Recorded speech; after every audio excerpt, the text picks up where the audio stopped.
welcome everyone. Today we're going to do some regular maintenance on my '08 Dodge Caravan with the 3.3 liter. We're going to do an oil change, check the filters, and various other things. We're probably going to clean up this engine. It's been the change oil indicator has come on. Doesn't really have all that many Ks from the last time I did the oil change, but it does have 192,000 kilometers on it. But that's what we're going to do. We're going to use the Baldwin BT223 filter that my brother-in-law got for me. That's Crazy Bill's garage. And this is not actually Castrol Syntec. This is actually, it is new oil, but it's scavenged oil. Basically, from a bunch of, I used to work in a shop, and after all the oil changes, I would just took the empty oil cans, dumped them over into a container like this and let them drip out, and eventually you get a full 5 liters of oil. So I think it's either 530 or 10. I think it's 530 was basically most of which is a little bit heavier than the 5W20 recommended, but it is summer and I'll be changing the oil before winter with the 5W20. But anyways, let's have a look see at what the oil looks like. It's actually not bad. I did have to add oil a little bit. So there it is. It's not super dark. You actually can still see through if it'll focus on the. There we go. You can kind of still see through it. So it's not super dirty, but we'll drain it out. We'll get it up on the ramps. We will, though. We are going to take a look at the air filter. If I can get this off with one hand. There we go. And let's just, I did not get an air filter for this, but we're going to take a look at it. It's looking a bit, it's not, ooh.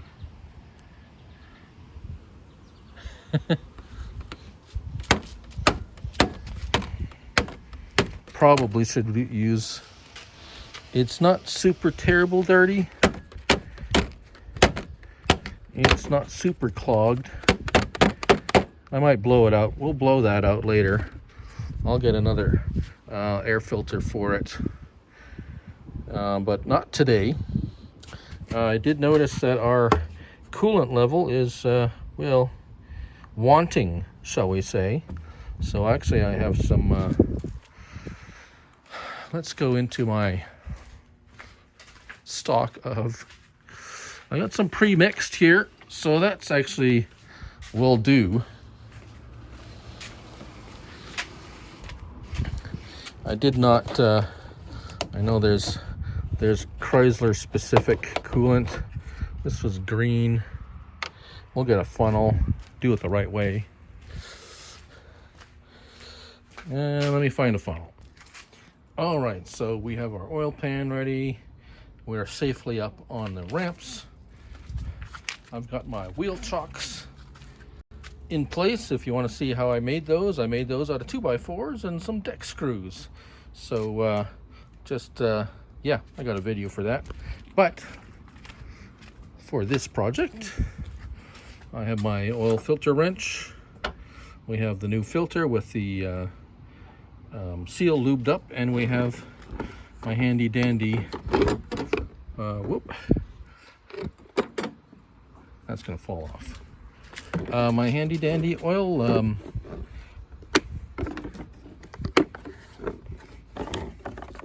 my wrench set for drain plugs. All the popular sizes: 13, 14, 15, 16, 17, and 19. So I'm going to bring that underneath. It's got a neat, handy little ratcheting. It works really well as long as the oil filter oil plug is not cranked on too hard, but I did the last oil change on this, so it shouldn't be. So let me get underneath and let me get it set up, and I'll take you underneath. All right, so here we are. Here's our oil filter, nice and handy spot there, pretty. And oh, I'm gonna need to. And here's our oil drain plug. It's always good to give it a quick check underneath. I know it's kind of hard to see here what everything looks like, but we got our filter. We're gonna put our drain pan underneath as close as we can. Of course, my hands are all oily and everything. Let's get our so awkward holding a camera. So this shouldn't, yeah, there, so it's not too tight. This one's actually in a really nice spot. And it's going to leak a bit, but at least it's not leaking all over the engine or something. We do have a little bit of oil leakage around the engine. With something this age, it's pretty typical. All right, time to get my hands full of oil. Whoop, there we go. I'm just gonna drop that in here. Right, I forgot to bring a rag. Oh, there it is. It's always messy. It's so much easier when it's up on a hoist. Anyways, we're gonna let that drain out a little bit, and I'm gonna go get a rag. All right, sorry about the lighting situation. We're gonna just clean this up, make sure it's nice and clean.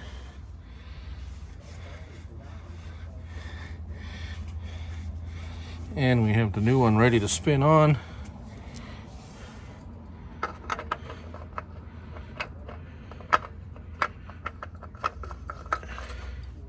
Now you don't want to crank it on. You never use a wrench to crank these things on to tighten them. Hand tight is good enough. And there it is. So now we're going to move our pan back. Let's wipe up the oil on the ground, and we're going to find our what does that look like? Nope.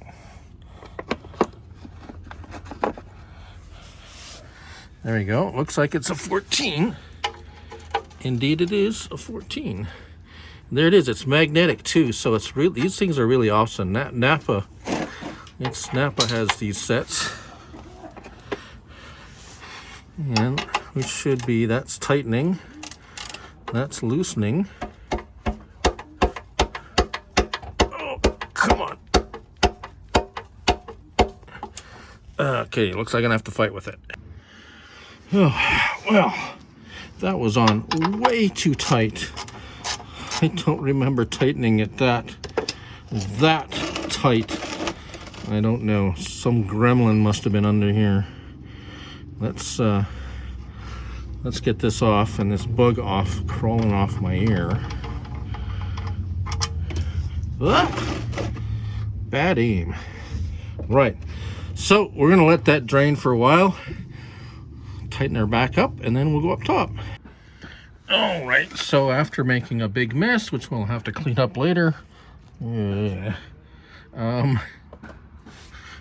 we can put this back in there and not cross thread it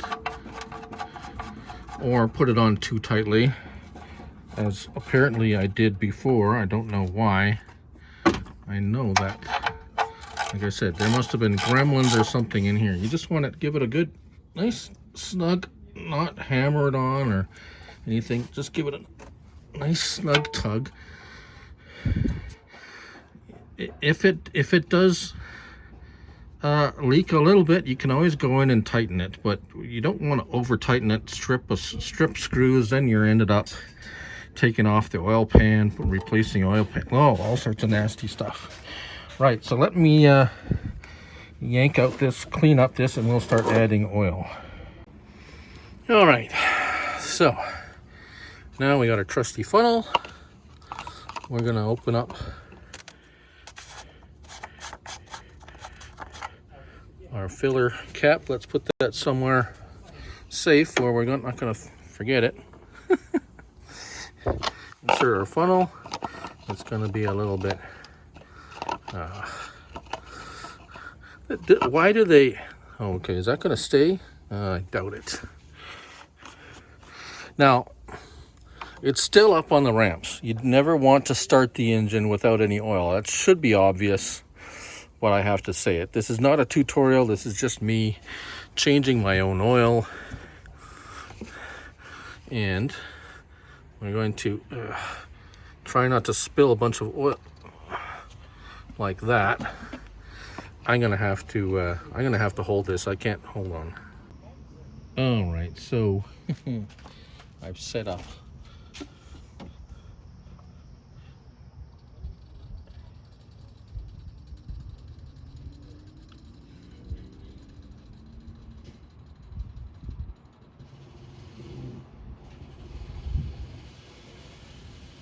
you're gonna want to put in, I'd say at least 3/4 of what you expect it to hold, because you don't want to overfill it. So typically these vehicles take 4 to 5 liters of oil, and this has got 5 liters of oil in it. So 3/4 of this is a little over 4 liters. So I'm going to dump in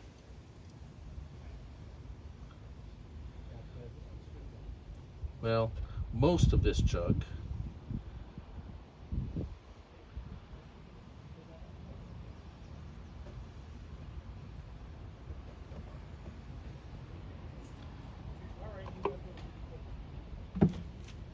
Let it drain in a bit. I know it doesn't mean anything, but we have oil showing. It's hard to see too, because it's fresh oil.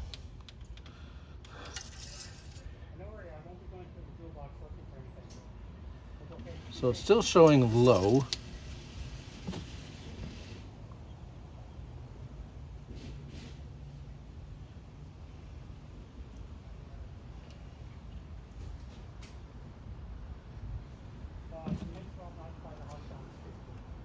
All right, so what we're gonna do now, we got plenty of oil in there, at least enough to start it up and move it off the ramps, and I'll tell you a little bit more about that in a minute.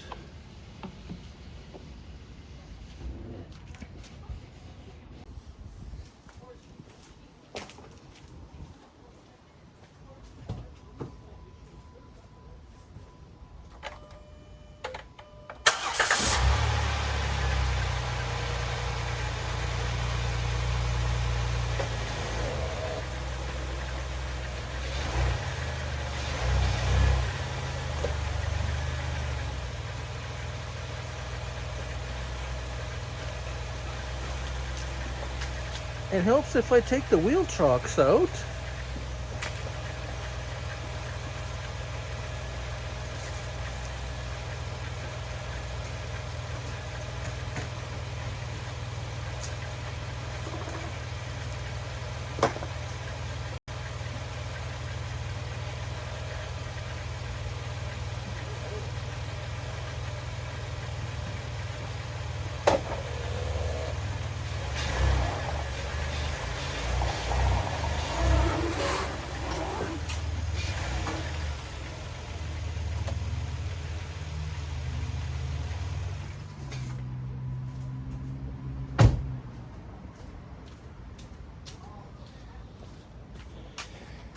All right, see the big oily mess I left? That's gonna be a bit to clean up. Let's move these ramps out of the way and check our oil level.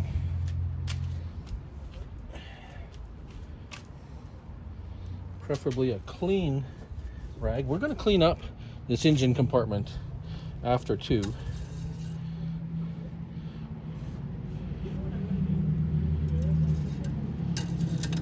All right, let's see what our oil level says.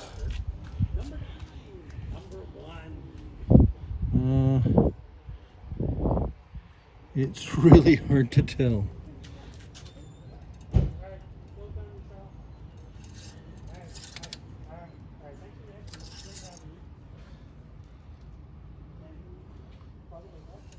Okay, we're down, let's say about a quart. So let's go put some more in. Almost forgot. Yes, why do you want to take the car down on the ramps, off the ramps, before doing a final oil level check? Is because if the car is on a slant, it will give you a false reading on the levels. So you always want the car to be as level as possible, meaning the front of the car at the same height as the back of the car, in order to give you a true level reading on any of your fluids, actually, for that matter. All right, so now we're going to wash up this engine. All right, so I have some cleaning solution in here. This is not washer fluid, I just mixed it in here. Some biodegradable, safe for aluminum parts. It's not going to do any harm to anything. And I got this handy dandy air siphon tool, which will suck out the product out of this container. Supposed to.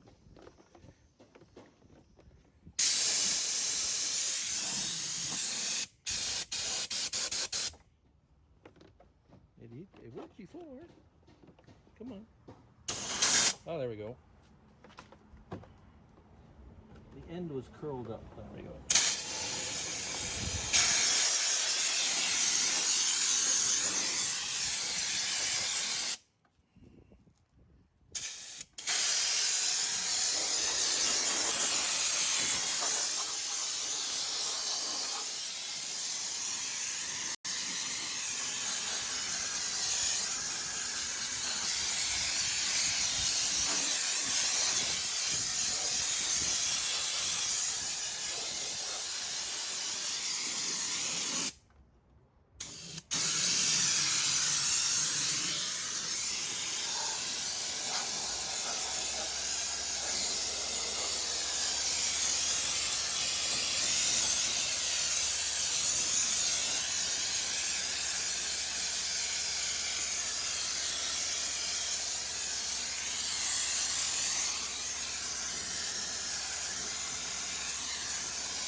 We're gonna let that soak for a while and then rinse it off.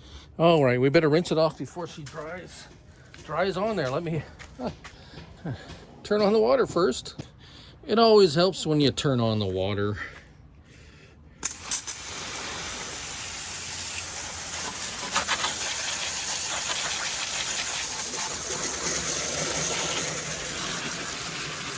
Now this stuff won't hurt paint or anything, so we're not worried about damaging the paint. It's pretty safe. Unlike some degreasers, they can be really harsh. So I'm not looking to like detail or engine shampoo. I just want to give it a nice rinse off, clean off some of the dirt and grime and stuff. So next time I have to work on it, it's a little bit easier to work on. And then you can also see, you know, if it's clean and you develop a leak or something, it's easier to see or find out, you know, see where it's leaking from, if it's leaking, or yeah, just little things like that. Of course, an older engine's going to develop some minor leaks or major leaks every now and then as it gets older. but it's just good. You don't want to use a pressure washer and really get it. If you do, you want to stand back and just kind of, yeah, you don't want to, especially the alternator, you don't want to get any pressurized water in there. It's okay to get it wet, but I'm not going to start it right away either. I'm just going to let it drip dry here and take it for a drive tomorrow. Probably go out tomorrow. But we'll have a nice clean engine.